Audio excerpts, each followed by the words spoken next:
Hi friends, కాకరకాయ ఉల్లికారం ఏ విధంగా చేస్తారో చూపిస్తాను. గ్యాస్ నుంచి గిన్నె పెట్టి ఆయిల్ వేసి జీలకర్ర, మినపప్పు, శనగపప్పు, వెల్లుల్లి వేసుకొని కాస్త ఫ్రై అయిపోయిన తర్వాత ఉల్లిపాయ ముక్కలు వేసుకొని కాస్త ఫ్రై చేసుకోవాలి. దీంట్లో కొద్దిగా పసుపు, చింతపండు వేసుకొని కాస్త మగ్గించుకున్న తర్వాత ఈ చల్లారిపోయిన తర్వాత మనం మిక్సీలో వేసుకొని కారం, ఉప్పు వేసుకొని గ్రైండ్ పేస్ట్లా కాకుండా కొంచెం బరకగా చేసుకోవాలి. పేస్ట్ల మసాలా మొత్తం ఇలా అయిపోయిన తర్వాత అయితే కాకరకాయలు కట్ చేసుకొని ఈ విధంగా మధ్యలో తీసి పెట్టుకోవాలన్నమాట. అదే ప్యాన్లో మనం ఆయిల్ వేసుకొని మనం ఇప్పుడు కట్ చేసుకున్న కాకరకాయలు మొత్తం దీంట్లో వేసుకొని కొంచెం కలర్ చేంజ్ అయ్యేంత వరకు బాగా ఫ్రై చేసుకోవాలి. చూస్తున్నారు కదా, ఇలా ఫ్రై అయిపోయినాయి.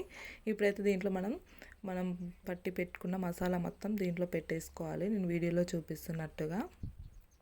నేను కూడా ఇది యూట్యూబ్లో చూసి చేస్తున్నానండి. ఇంకా నెక్స్ట్ అయితే అదే ప్యాన్లో ఆయిల్ వేసుకొని కరివేపాకు, వెల్లుల్లి వేసుకొని ఇప్పుడు మనం మసాలా పిన్న కాకరకాయ అంతా వేసి బాగా ఫ్రై చేసుకున్నాం అంటే మన కాకరకాయ ఉల్లికాయ రెడీ అయిపోతుంది. మీకు కానీ ఈ వీడియో నచ్చలేదు ప్లీజ్ సబ్స్క్రైబ్.